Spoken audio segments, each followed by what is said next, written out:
गुरु प्यारी परम सत्कार योग सात संगत को मेरा प्यार भरा राधा स्वामी जी। सात संगत जियो, आप जी के साथ बहुत बहुत सुंदर साखियां हम शेयर करने वाले हैं।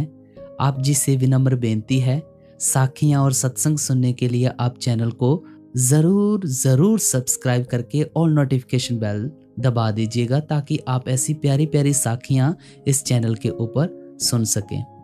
आज की साखी है कि अमृतसर के सबसे बड़े कपड़ा बाजारों में से एक में सेठ केदारनाथ की एक बहुत बड़ी और पुरानी दुकान थी। ध्यान से सुनिएगा।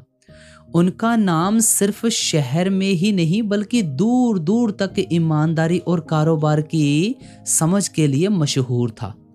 धन दौलत मान सम्मान, एक सुंदर हवेली और एक प्यारा सा परिवार। केदारनाथ के पास वो सब कुछ था जिसकी कोई इंसान कामना कर सकता है। लेकिन उनकी आंखों का तारा उनका इकलौता बेटा आरव, जिसका नाम था आरव, सिर्फ 17 साल का था।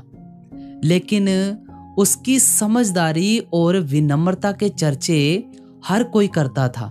वह पढ़ाई में अव्वल था, खेल कूद में आगे और अपने से बड़ों का सम्मान करना बखूबी जानता था।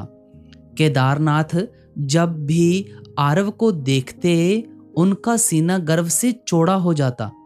वह अक्सर सोचते, मैंने अपनी मेहनत से ये साम्राज्य खड़ा किया है और मेरा बेटा इसे और भी ऊंचाइयों तक ले जाएगा। केदारनाथ के परिवार में राधा स्वामी सत्संग व्यास से जुड़ाव तो था, लेकिन ये ज्यादातर उनकी पत्नी सुमित्रा के कारण था। सुमित्रा हर रविवार को सत्संग जाती, घर में नियमित रूप से पाठ करती और अक्सर केदारनाथ से भी साथ चलने का आग्रह करती कि आप भी चलिए साथ में।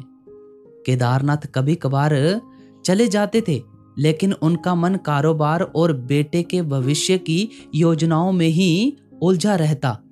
उनके लिए ये सब मन की शांति के लिए ठीक था, लेकिन जीवन की असली सच्चाई तो मेहनत और कर्म में ही थी, ऐसा वे मानते थे। उनकी दुकान में एक पुराना मुनीम था जिसका नाम था राम भरोसे। राम भरोसे एक सत्संगी था, बहुत बड़ा सत्संगी था, जिसने नामदान लिया हुआ था और वह अपने जीवन को मालिक की मौज में जीता था। वह अक्सर केदारनाथ से कहता, सेठ जी, ये सब धन दौलत, ये परिवार सब उस मालिक की देन है, हम तो केवल रखवाले हैं। केदारनाथ मुस्कुराकर टाल देते, राम भरोसे तुम अपनी दुनिया में खुश रहो, मैंने ये सब अपनी मेहनत से बनाया है। फिर एक दिन केदारनाथ की हंसती खेलती दुनिया पर जैसे किसी की नजर लग गई। आरव कॉलेज से लौटा तो उसे हल्का सा बुखार था। सबने सोचा कि मौसम बदलने का असर होगा, लेकिन जब 2 दिन बाद भी बुखार नहीं उतरा और आरव कमजोर दिखने लगा तो शहर के सबसे बड़े डॉक्टर को बुलाया गया। जांच हुई, दवाइयां शुरू हुई, पर आरव की हालत बिगड़ती चली गई। हफ्तों बीत गए। अमृतसर से लेकर दिल्ली और मुंबई तक के बड़े बड़े अस्पतालों के चक्कर काटे गए। केदारनाथ ने पानी की तरह पैसा बहाया, देश विदेश के विशेषज्ञों से सलाह ली, लेकिन कोई भी आरव की रहस्यमयी बीमारी का पता नहीं लगा पा रहा था। जो केदारनाथ कभी अपनी सफलता पर इतराते थे, आज वो अस्पतालों के गलियारों में बेबस और लाचार घूम रहे थे। उन्होंने हर मंदिर में माथा टेका, हर मन्नत मांगी, पर कुछ भी काम नहीं आ रहा था। और फिर वो काला दिन आया। उस दिन केदारनाथ की सारी दौलत, सारी शोहरत, सारे संपर्क, सब कुछ हार गया। आरव उन्हें हमेशा के लिए छोड़कर चला गया। केदारनाथ पर मानो आसमान टूट पड़ा। उनका घमंड, उनका विश्वास, सब कुछ चकनाचूर हो गया। वह पागलों की तरह रोते चिल्लाते क्यों मेरे साथ ही ऐसा क्यों हुआ? मैंने क्या पाप किया था? किस बात की मुझे ये सजा दी गई? उस ऊपर वाले ने मुझे ऐसी सजा क्यों दी? सुमित्रा, जो खुद भी गहरे सदमे में थी, अपने सत्संग के भरोसे और गुरु के दिए नाम के सहारे खुद को संभालने की कोशिश कर रही थी, वह केदारनाथ को भी समझाती, ये मालिक का हुक्म है, हुक्म, इसे हमें मानना होगा। केदारनाथ गुस्से से भड़क उठते, कैसा हुक्म, कैसा मालिक जो एक बाप से उसका इकलौता सहारा छीन ले? मैं नहीं मानता ऐसे किसी मालिक को। दिन हफ्तों में और हफ्ते महीनों में बदलने लगे। केदारनाथ ने खुद को एक कमरे में बंद कर लिया। कारोबार ठप हो गया। दोस्तों रिश्तेदारों से मिलना जुलना बंद हो गया। वह बस आरव की तस्वीरों को देखते रहते और अपनी किस्मत को कोसते रहते। उनका दिल पत्थर हो गया था, जिसमें सिर्फ शिकायतें शिकायतें और कड़वाहट भरी थी। एक शाम जब केदारनाथ अपने अंधेरे कमरे में गुमसुम बैठे थे, दरवाजे पर हल्की सी दस्तक हुई। राम भरोसे अंदर आया। उसके हाथ में प्रसाद की एक पुड़िया थी। सेठ जी, आज डेरे में सत्संग था, बाबा जी ने आपके लिए यह प्रसाद भेजा है, उसने धीरे से कहा। केदारनाथ ने घृणा से मुंह फेर लिया। ले जाओ ये सब मेरे सामने से। जब मेरे बेटे को बचा नहीं सके तुम्हारे बाबा जी, तो अब इस प्रसाद का क्या करूंगा मैं? राम भरोसे ने प्रसाद मेज पर रख दिया और हाथ जोड़कर बोला, सेठ जी, मैं आपका दर्द समझ सकता हूं, लेकिन एक बार, बस एक बार मेरे कहने पर आप डेरा चलिए। कल बाबा जी संगत को दर्शन देंगे, शायद आपके मन को कुछ शांति मिले। केदारनाथ पहले तो चीखना चाहते थे, लेकिन फिर ना जाने क्या सोचकर चुप हो गए। शायद उनके अंदर का खालीपन इतना बढ़ गया था कि अब वह किसी भी सहारे की तलाश में थे, चाहे वह कितना भी झूठा क्यों न लगे। उन्होंने बेमन से कहा, ठीक है, चलूंगा, देखूंगा कि तुम्हारे बाबा जी मेरे सवालों का क्या जवाब देते हैं। अगले दिन राम भरोसे के साथ केदारनाथ डेरे पहुंचे।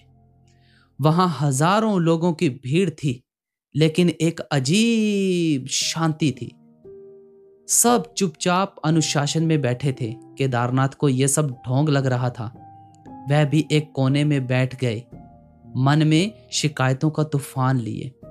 कुछ देर बाद बाबा जी मंच पर आ गए। उनका चेहरा नूर से दमक रहा था और उनकी आंखों में असीम करुणा थी। उन्होंने सत्संग शुरू किया और विषय लिया, अमानत में खयानत। बाबा जी समझा रहे थे, ये दुनिया एक सराय की तरह है और हम सब मुसाफिर हैं। यहाँ कोई किसी का बेटा नहीं, कोई किसी का बाप नहीं। ये सब रिश्ते नाते पिछले कर्मों के हिसाब किताब के हैं, जो इस जन्म में हमें निभाने को मिले हैं। बच्चे, माता पिता, पति पत्नी, धन दौलत, ये सब उस मालिक की अमानत हैं, जो उसने कुछ समय के लिए हमें सौंपी है। हम भूल ये करते हैं कि ये उस अमानत को अपनी मलकीत समझ बैठते हैं। केदारनाथ के कान खड़े हो गए। उन्हें लगा जैसे हर शब्द सीधे उनके लिए कहा जा रहा है। बाबा जी आगे बोले, जब कोई हमें अपनी कीमती चीज संभालने के लिए देता है तो हम उसकी बहुत देखभाल करते हैं, और जब वह अपनी चीज वापस लेने आता है तो क्या हम उससे लड़ते हैं? क्या हम शिकायत करते हैं? नहीं ना, हम धन्यवाद के साथ उसकी चीज उसे लौटा देते हैं। ठीक इसी तरह ये शरीर, ये परिवार, ये सब उस मालिक की अमानत है। जब वह अपनी अमानत वापस लेता है तो रोने और शिकायत करने की बजाय हमें उसका हर श्वास शुक्राना करना चाहिए कि हे मेरे सच्चे पातशाह, तेरा शुक्र है कि तूने मुझे इस अनमोल अमानत की सेवा का मौका दिया। केदारनाथ की आंखों से आंसू बहने लगे। ये आंसू दुख के नहीं बल्कि एक नई समझ के थे। सत्संग के बाद राम भरोसे उन्हें किसी तरह बाबा जी के व्यक्तिगत दर्शन के लिए ले गया। जैसे ही केदारनाथ बाबा जी के सामने पहुंचे, वह अपने घुटनों पर गिर पड़े और बच्चों की तरह फूट फूट कर रोने लगे। बाबा जी, मेरा सब कुछ लुट गया। आपने मेरा बेटा मुझसे छीन लिया। क्यों? बाबा जी ने बहुत प्यार से उनके कंधे पर हाथ रखा। उनकी आंखों में वही असीम करुणा। उन्होंने कहा, केदारनाथ, हमने तुमसे कुछ नहीं छीना। वह बेटा तुम्हारा था ही कब?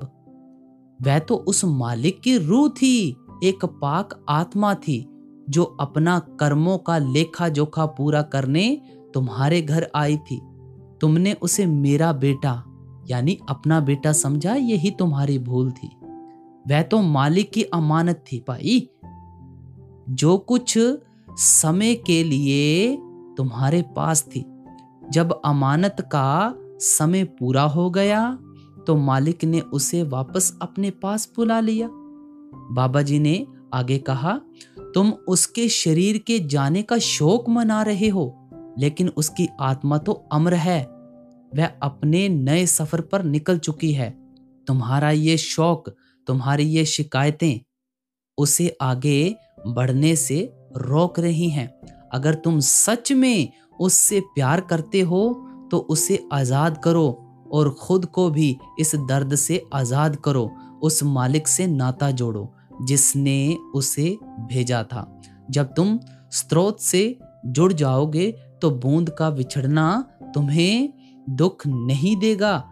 ये शब्द नहीं थे, ये मरहम था जो केदारनाथ के बरसों पुराने जख्म पर लग रहा था। पहली बार उन्हें अपने क्यों का जवाब मिला। ये वह जवाब नहीं था जो दुनिया देती, बल्कि ये एक ऐसी सच्चाई थी जो उनके अंदर तक उतर गई। उस दिन केदारनाथ ने बाबा जी से नामदान की बख्शिश ली। घर लौटकर उन्होंने आरव की तस्वीर को उठाया, उसे चूमा और कहा, बेटा, आज तक मैं गलती में था। तुम मेरे नहीं मालिक के थे। मैं तुम्हें आज़ाद करता हूँ। जाओ, अपने नए सफ़र पर जाओ। तो ये साखियाँ हमें सिखाती हैं कि हमें अपनी ज़िंदगी कैसे बितानी है।